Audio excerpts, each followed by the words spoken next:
আপনারা দেখছেন ST world news. আমরা চলি সময়ের সাথে। কমরেড, যে যার গাড়িগুলো সারিবদ্ধভাবে যেভাবে আমরা যাচ্ছি সবাই সারিবদ্ধভাবে চলুন। যে সমস্ত কমরেডরা এখানে আছেন একসঙ্গে আমরা সারিবদ্ধভাবে যাব। পত্রের মূল্য হ্রাস করা, বার্ধক্যভাতার টাকাকে বৃদ্ধি করা, 100 দিনের কাজের মজুরি প্রার্থী ডাক্তার শরৎচন্দ্র হালদারকে শাস্তি আদালতে কারাগারে বিরুদ্ধে আমরা প্রথম থেকেই বলে আসছি, নতুন করে বলার কিছু নেই। তো সেই ক্ষেত্রে আমরা বলতে পারি যে 2019 সালে আমাদের যা সাগরের প্রচারে যে ধরনের আমরা কর্মীদের নামাতে পেরেছিলাম তার ডবল নেমেছে আমি দেখতে পাচ্ছি। এমন সাড়া পাচ্ছে, যথেষ্ট ভালো সাড়া পাচ্ছি। চারিদিকে যেমন শিক্ষা দুর্নীতি থেকে তুলে ধরে 100 দিনের কাজের জন্য এই সমস্ত ইস্যুকে আপনারা তুলে ধরার চেষ্টা করছেন। ইস্যু তো বরাবরই বলে আসছি, আজকের কথা নয়। তো এটা তো আমাদের বামফ্রন্টের যারা উকিল রয়েছেন, আইনজীবী রয়েছেন, তারাই তো হ্যাঁ, তো তারাই তো লড়াই করে এই জায়গাটা নিয়ে এসছে। হঠাৎ করে তো আসেনি, এটা আইনি লড়াই মাধ্যমে এসছে। যাদের করা উচিত ছিল, আমাদের যারা বিধানসভায় বিজেপি কখনো 70, কখনো 72, কখনো 75টা এমএলএ, তারা একটুও এই ব্যাপারে কোনো কথা বলেনি। সম্ভবত তারা ভাগ পায়, হয়তো এই জন্য বলে। শরীরের দিকে তাকিয়ে যারা ফিরে যাওয়ার মুড়িগঙ্গা একের কচুবেড়িয়া কষ্টলা থেকে যারা এসছেন তারা ফিরে যাবেন। কমরেড, যে যার গাড়িগুলো সারিবদ্ধভাবে যেভাবে আমরা যাচ্ছি সবাই সারিবদ্ধভাবে চলুন। পত্রের মূল্য হ্রাস করা, বার্ধক্যভাতার টাকাকে বৃদ্ধি করা, 100 দিনের কাজের মজুরি প্রার্থী ডাক্তার শরৎচন্দ্র হালদারকে শাস্তি আদালতে কারাগারে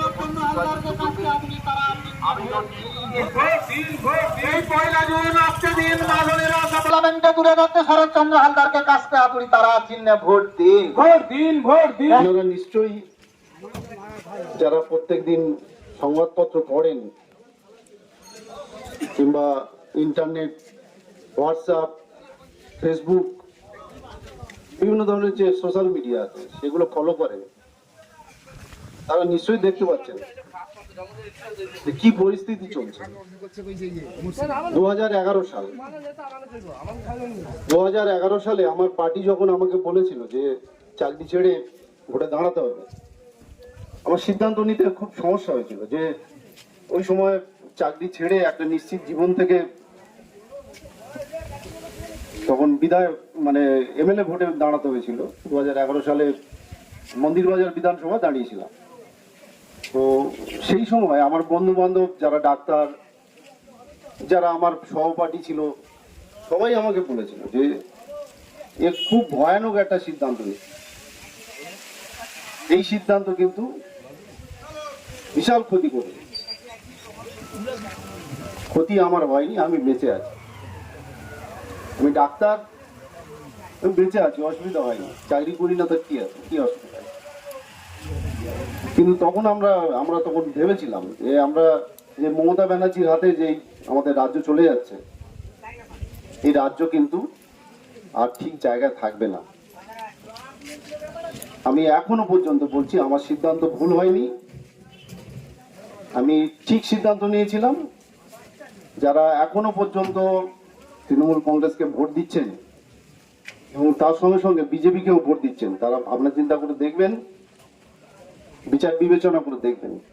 সবার কাছে আমার বিনম্র আবেদন থাকলো, আপনারা ভোট দেওয়ার আগে নিশ্চয়ই আপনাদের মূল্যবান ভোট, যে ভোটে কিন্তু আমূল পরিবর্তন করে দেওয়া যায়।